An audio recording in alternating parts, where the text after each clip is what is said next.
World cup کے میچوں میں بھارت سے شکست کھانے کا پاکستان کا سلسلہ جاری رہا۔ ایک زبردست مقابلے کے بعد پاکستان کی ٹیم بھارت کے مقابلے میں 6 رن سے ہار گئی اور تمام کرکٹ کے شائقین کو مایوس کر دیا۔ ورلڈ کپ سے پہلے میں بار بار ان خیالات کا اظہار کرتا چلا آ رہا تھا کہ جو ٹیم کی سلیکشن ہے وہ ٹھیک نہیں ہے، ٹیم میں تبدیلیوں کی ضرورت ہے، لیکن نہ جانے کن بنیادوں پر سلیکشن کی گئی، کن بنیادوں پر کھلاڑیوں کو منتخب کیا گیا۔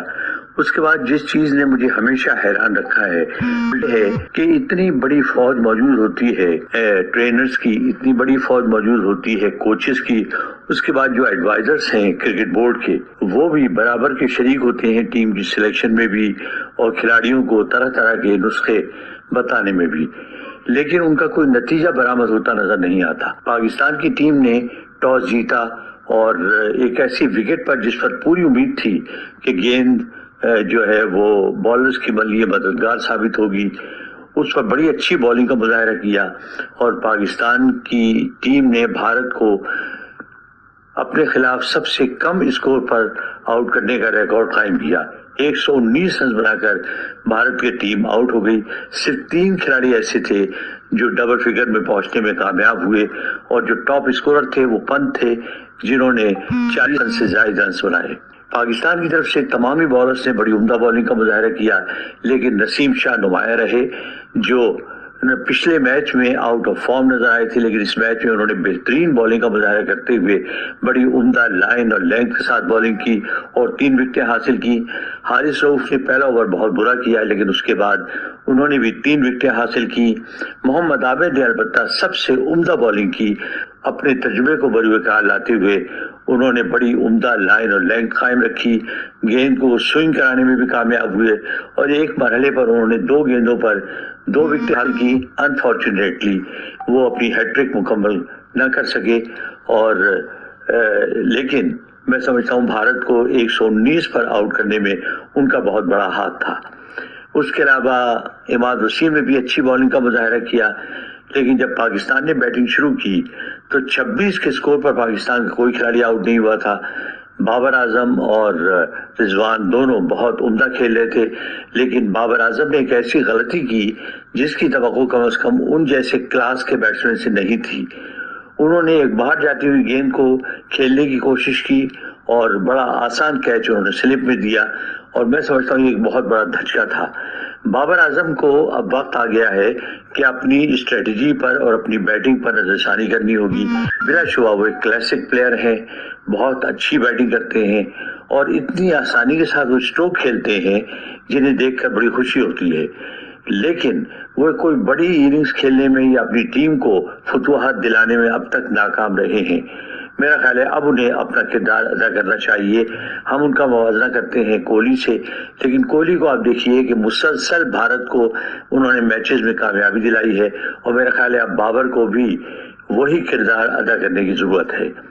محمد رضوان نے بہت سلو بیٹنگ کی اور میں حیران ہوں کہ آج ان سے اسٹروکس نہیں کھیلے جا رہے تھے، اور پھر اس کے بعد وہ ایک ایسے مرحلے پر جب پاکستان کو ان کی ضرورت تھی وہ بمراہ کے نئے اوور کی پہلی ہی گیند کو ہٹ لگانے کی کوشش میں آؤٹ ہو گئے، حالانکہ انہیں یہ خیال کرنا چاہیے تھا کہ بمراہ اس وقت دنیا کے بہترین بالرز میں سے ایک ہیں، بہت اچھی لائن اور لینتھ کے ساتھ بالنگ کرتے ہیں اور پہلے 2 گیندیں کم از کم انہیں آرام کے ساتھ کھیلنی چاہیے تھی، لیکن پہلی ہی گیند پر انہوں نے اندھا دھند ہٹ لگانے کی کوشش کی اور بولڈ ہو گئے۔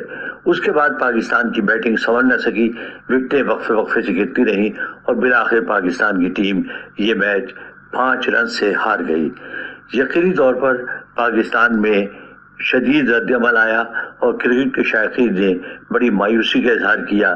انفرادی طور پر متعدد کھلاڑیوں کو تنقید کا نشانہ بنایا گیا اور میں سمجھتا ہوں وہ وجہ طور پر اس تنقید کے مستحق ہیں۔ میں سمجھتا ہوں کہ اب افتخار احمد کی پوزیشن پر بھی نظر ثانی کرنے کی ضرورت ہے۔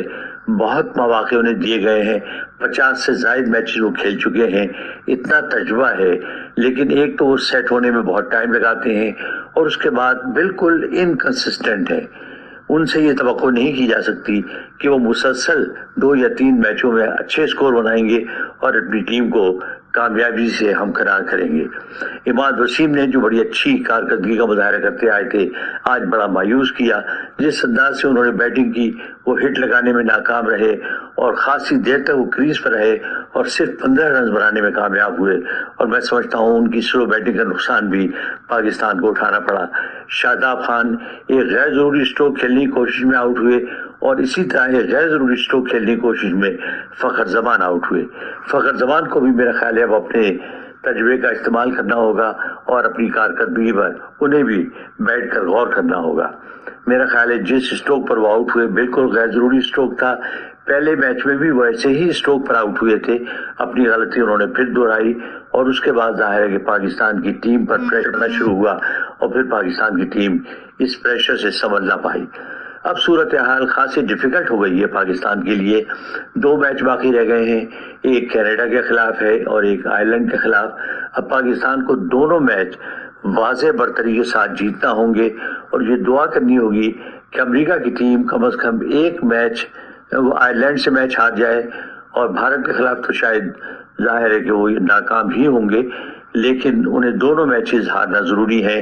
پاکستان کے لیے کوئی چانس اگر ہو سکتا ہے تو اسی صورت میں ہو سکتا ہے جب امریکہ دونوں میچز ہار جائے اور پاکستان کا رن ریٹ ان سے بہتر ہو، لیکن اگر مگر کے لیے پاکستان خود ہی ذمہ دار ہے، اور میں سمجھتا ہوں اب پاکستان کی ٹیم میں وسیع پیمانے پر تبدیلیوں کی ضرورت ہے۔ ان کھلاڑیوں کو جو سائیڈ لائنز پر بیٹھے ہوئے ہیں جنہیں موقع نہیں ملا، اب موقع ملنا چاہیے۔ محمد حارث کو میں سمجھتا ہوں ورلڈ کپ کی ٹیم میں شامل نہ کر کے بہت بڑی غلطی کی گئی۔